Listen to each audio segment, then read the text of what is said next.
सरकार के खिलाफ वही खड़ा हो सकता है जो बिल्कुल बेदाग हो और जिसमें लड़ने की हिम्मत हो।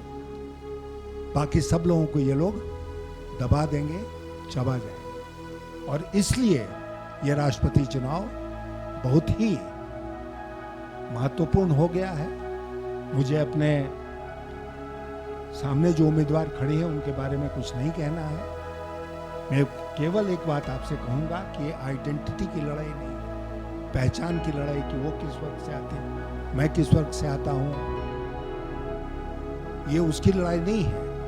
ये बिल्कुल साफ तौर पर विचारधारा की लड़ाई है। एक तरफ वो लोग खड़े हैं जिसमें मैं भी अपने को शामिल करता हूं, जो चाहते हैं कि इस देश में लोकशाही बचे, इस देश का संविधान बचे, और दूसरी तरफ वो लोग हैं जो आमादा हैं उसको नष्ट करने में, उसको समाप्त करने में। In very stark terms, this is the battle, this is the fight. Thank you. उनसे हमको चर्चा करने की जरूरत ही नहीं थी इस बात की, इस विषय पर। अगर महाराष्ट्र में सरकार टूट गई तो आप समझते हैं कि 2.5 साल के बाद उन लोगों बोधि वृक्ष के नीचे बैठे और उनको अचानक ज्ञान प्राप्त हुआ कि हमें इस पार्टी में नहीं रहना चाहिए, पार्टी को तोड़ कर दूसरी पार्टी बनानी चाहिए। ये प्योर खेल हो रहा है पैसे का, ये प्योर खेल हो रहा है सरकारी एजेंसियों के दुरुपयोग का। गोवा में कांग्रेस पार्टी के विधायकों को, वो भी राष्ट्रपति के चुनाव के ठीक पहले, तोड़ने की क्या जरूरत?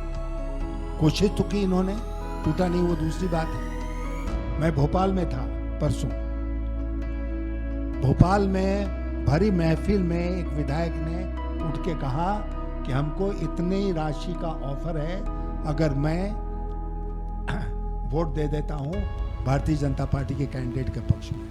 वहां पर एक लीडिंग हिंदी अखबार है जो रांची में भी चलता है, उसका मुख्य पृष्ठ पर हेडलाइन था 28 कांग्रेस के अनुसूचित जनजाति के विधायकों को तोड़ने की तैयारी, ताकि वो क्रॉस वोटिंग करें राष्ट्रपति के चुनाव में।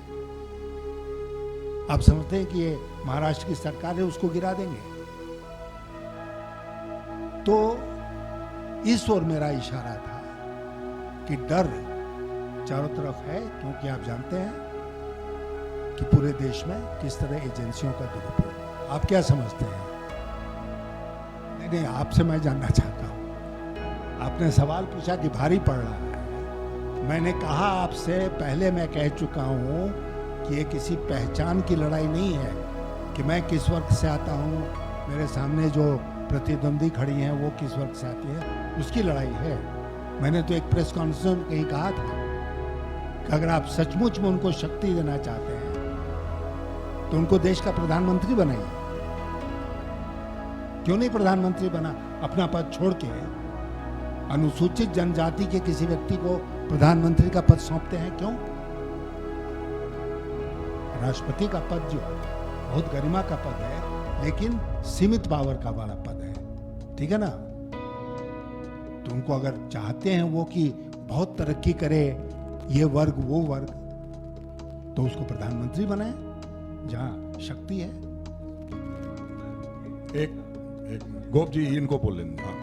मैं नहीं मानता हूं कि इसी आधार पर किसी का समर्थन करना चाहिए कि हमारे, तो फिर वो होगा कि हमारे सूबे के हैं, हमारे प्रदेश के हैं, फिर होगा कि हमारी जात के हैं, फिर होगा हमारे जिले के हैं, हमारी गली के हैं। तो ये कहाँ जाके बात रुकेगी? इसलिए दोनों व्यक्तित्वों का एनालिसिस वोटर्स को करना चाहिए। इसमें वोटर कौन है? इसमें वोटर है चुना हुआ विधायक और सांसद, ठीक है ना?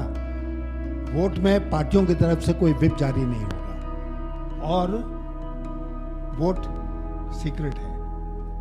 क्यों ऐसी व्यवस्था की गई? इसलिए ये व्यवस्था की गई कि जो चुने हुए प्रतिनिधि हैं वो अपने विवेक का इस्तेमाल करें और उसके अनुसार उम्मीदवार का चयन करें, उसके पक्ष में वोट करें। और मैं आपके माध्यम से वो बात मैं कहना भूल गया, आज मैं खुल के यहाँ पर कहना चाहता हूँ रांची में कि जितने भी वोटर्स हैं राष्ट्रपति चुनाव के, वो अपनी अंतरात्मा की आवाज सुने। इस देश में एक बार पहले भी कॉन्शियस वोट जिसको कहते हैं अंग्रेजी में, वो हो चुका है। अंतरात्मा की आवाज सुनकर लोग वोट दे चुके हैं, और जिसको अंतरात्मा की आवाज सुनकर वोट मिला था वही कैंडिडेट जीता था। इस बार मैं अपनी तरफ से अपील कर रहा हूँ सारे वोटर से कि अंतरात्मा की आवाज सुनिए और उसके अनुसार वोट कीजिए। आप समझ सकते हैं, आज ये मेरा अंतिम प्रेस कॉन्फ्रेंस है।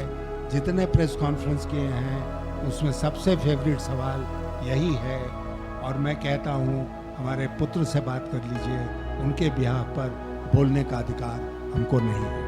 धन्यवाद।